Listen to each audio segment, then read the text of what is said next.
안녕하세요. 새벽의 축구 전문가 페누입니다. 오늘은 프리미어리그 프리뷰 2탄 맨체스터 유나이티드와 토트넘 그리고 아스날의 전술 포인트에 대해 살펴보려고 하는데요. 첫 번째 팀은 맨체스터 유나이티드입니다.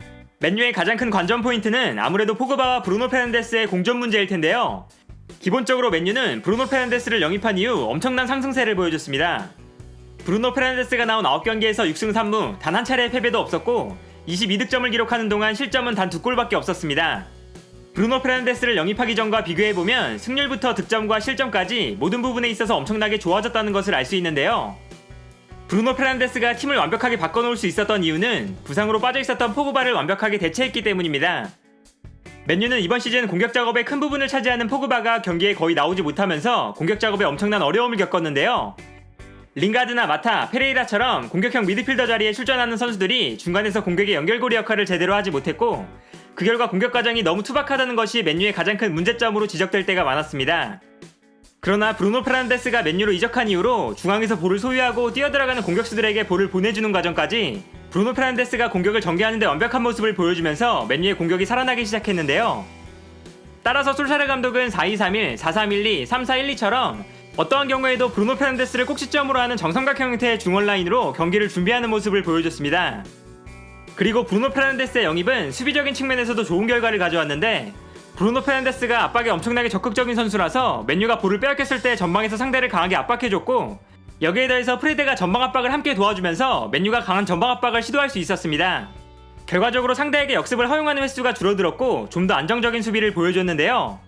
그러나 시즌이 재개되는 상황에서 맨유의 고민은 부상에서 복귀한 포그바를 어떤 자리에 투입할 것이냐에 있습니다.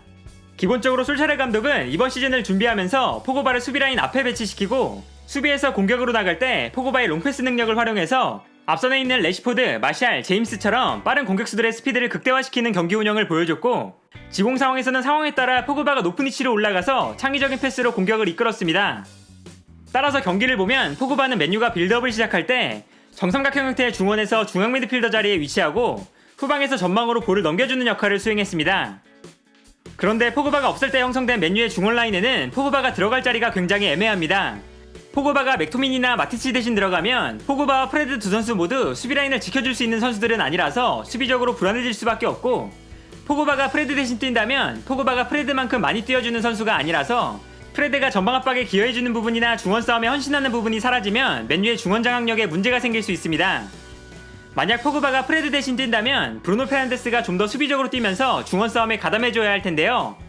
그러나 사실 이번 시즌 좋은 활약을 보여주는 프레드를 빼는 것도 쉬운 일이 아니라서 결국에는 솔샤르 감독이 중원에 4명의 선수를 배치하는 전형을 활용할 가능성도 높아 보입니다.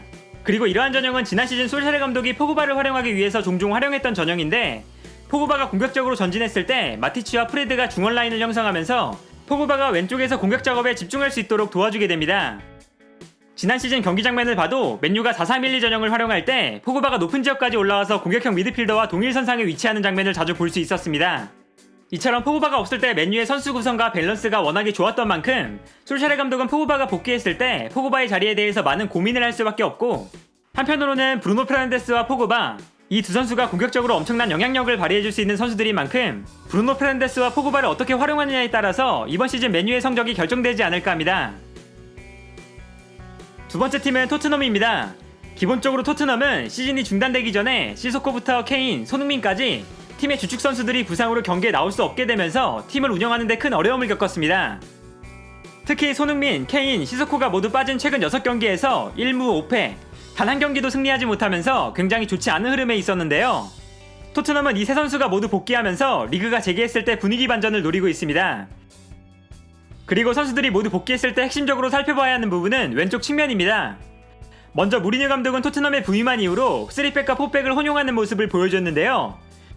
베르통원이나 벤 데이비스 혹은 탄강가를 왼쪽 수비수로 배치했을 때 왼쪽 수비수가 중앙으로 들어오면서 3백을 형성했고 오리에가 높은 지역까지 올라가면서 모우라가 중앙으로 움직였습니다. 결과적으로는 손흥민과 오리에가 좌우 측면에 배치되는 전형이 만들어졌는데요.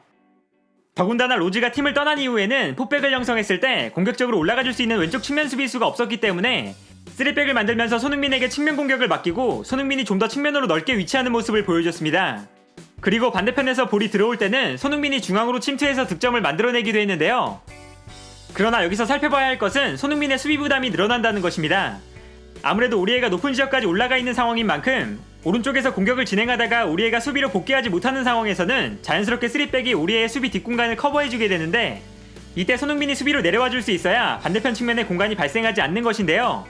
손흥민이 수비에 적극적으로 가담해주면서 자신이 맡은 역할을 훌륭하게 수행해줬지만, 손흥민의 수비 가담이 너무 많아서 손흥민이 공격적인 영향력을 발휘하지 못하는 것이 아니냐는 우려가 많았습니다. 그러나 케인이 부상으로 빠지면서 상황이 달라지는데, 토트넘은 케인 대신 전방에서 득점을 기록해줄 선수가 필요해졌고, 무리뉴 감독은 손흥민의 수비 부담을 덜어주면서 손흥민을 좀 더 공격적으로 활용하기 시작합니다. 왼쪽 측면 수비수 자리에 공격적인 세세뇽을 기용해서 세세뇽이 올라올 때 손흥민이 중앙으로 움직이거나, 손흥민을 오른쪽에 배치해서 오리에가 올라올 때 손흥민이 중앙으로 들어갈 때도 있었고, 손흥민을 아예 최전방에 배치해보는 경기도 있었습니다. 케인이 부상으로 팀에서 이탈하기 전과 후의 손흥민의 활동 반경을 비교해보면 이러한 특징을 확인할 수 있는데요. 케인이 부상으로 빠지기 전에는 손흥민의 활동 반경이 측면 전체에 나타나는 경우가 많았는데, 케인이 부상으로 빠진 이후에는 손흥민의 활동 반경이 확실히 좀 더 높은 위치에 기록되는 모습이 자주 나타났습니다. 그리고 이러한 차이가 있기 때문에 케인이 복귀했을 때 손흥민의 역할을 어떻게 정해줄 것이냐가 토트넘의 중요한 포인트가 될 수 있습니다. 여전히 토트넘의 왼쪽 측면 수비수 자리에는 공격적으로 영향력을 발휘해줄 선수가 없기 때문에 손흥민이 왼쪽 측면 공격을 주도할 가능성이 큰데, 이때 오리에를 올려서 3백을 만드는 방식으로 경기를 운영한다면 수비 밸런스를 유지하기 위해서 손흥민의 수비적인 역할이 늘어날 수 있는데요. 손흥민이 토트넘의 득점에 기여하는 부분이 큰 만큼 손흥민이 수비 부담을 과연 어느 정도까지 짊어질 것인가, 이것이 토트넘의 경기에서 중요한 포인트라고 할 수 있고, 토트넘은 현재 5위 맨유와는 4점 차, 4위 첼시와는 7점 차이기 때문에 손흥민의 공수 밸런스를 적절하게 가져갈 수 있느냐에 따라 유로파 리그, 더 나아가서는 챔피언스 리그 출전권까지 노려볼 수 있지 않을까 합니다. 세 번째 팀은 아스날입니다. 아스날은 시즌 중반 아르테타가 부임한 이후로 팀에 많은 변화가 있었습니다. 특히 빌드업 상황에서 큰 변화가 있었는데요. 가장 큰 변화는 에메리 체제에서 불안한 빌드업을 보여줬던 자카를 효과적으로 활용하기 시작했다는 것입니다. 먼저 에메리 체제에서 아스날은 자카를 중심으로 빌드업을 전개할 때 자카가 패스를 보내주는 과정은 좋지만 압박에 대처하는 플레이가 부족하기 때문에 상대가 자카를 집중적으로 압박하면 아스날의 빌드업 자체가 불안해질 때가 많았는데요. 아르테타는 이러한 문제점을 해결하기 위해서 외지를 후방 빌드업에 가담시켰고, 빌드업의 방향을 다양하게 만들면서 자카에게 집중된 압박을 분산시켰습니다. 따라서 경기를 보면 빌드업을 시작할 때 자카, 토레이라, 외질이 중원에 배치되는 장면을 자주 볼 수 있었는데요. 한편 볼이 높은 지역으로 전개되면 외질이 높은 지역까지 올라가는데, 이때 나이스가 외질이 올라간 공간을 채워주면서 중원에 3명의 선수 숫자를 유지해주고, 사카 혹은 콜라시나츠는 공격적으로 올라가주면서 오바메양이 중앙으로 들어오는 모습을 보여줬습니다. 결과적으로 오른쪽과 왼쪽에 삼각형의 공격 라인이 형성되고, 좌우 측면에서 이 공격 라인을 활용한 공격 작업이 굉장히 활발하게 이루어졌는데요. 아스날의 패스맵을 봐도 좌우 측면에서 삼각형의 형태가 만들어지는 것을 볼 수 있었습니다. 그리고 먼저 왼쪽 지역의 플레이를 보면 여기서도 자카의 패스 능력을 활용하기 위해서 자카에게 공간을 만들어주는 모습이 자주 나왔습니다. 기본적으로 오바메양과 왼쪽 측면 수비수가 높은 지역으로 올라가면서 상대 수비수를 끌고 올라가면 이때 자카가 측면으로 움직여서 볼을 받을 수 있는 공간을 확보할 수 있고, 여기서 자카가 전방으로 좋은 패스를 보내줬는데요. 경기 장면을 봐도 이 장면처럼 오바메양과 콜라시나치가 수비를 끌고 나가면 자카가 그 뒷공간으로 움직여서 볼을 받는 장면을 확인할 수 있었습니다. 그리고 상대가 자카의 움직임에 대비해서 자카를 강하게 압박하면 자카가 수비 라인으로 내려오고, 상대가 자카를 압박하러 움직일 때 루이스가 순간적으로 전진해서 볼을 전방으로 보내주는 모습도 보여줬습니다. 루이스의 빌드업 능력을 절묘하게 활용한 움직임이었는데요. 자카가 만들어내는 3백과 같은 전형은 아르테타가 부임한 이후 전술적으로 굉장히 화제가 되었던 부분이기도 했습니다. 한편 오른쪽 삼각형을 생각해보면 여기서는 외질과 페페, 그리고 나이스의 유동적인 움직임이 인상적이었습니다. 페페가 중앙으로 들어올 때 외질이 측면으로 나가기도 하고, 외질이 중원에서 빌드업을 도와주는 상황에서는 나이스가 측면으로 뛰어나가거나, 페페가 측면으로 움직일 때 나이스가 중앙으로 움직일 때도 있었습니다. 그리고 기본적으로 외질의 패스가 공격을 풀어줬는데요. 그러나 페페가 만족스러운 활약을 해주지 못하고 나이스는 포지션에 대한 불만을 표출한 것으로 알려지면서 선발에서 제외되기 시작했습니다. 나이스의 자리에는 벨레린이 출전하기 시작했지만 장기 부상에서 돌아온 지 얼마 되지 않았던 만큼 공격적으로는 크게 좋은 모습을 보여주지는 못했는데요. 이때 도움을 주었던 것이 세바요스였습니다.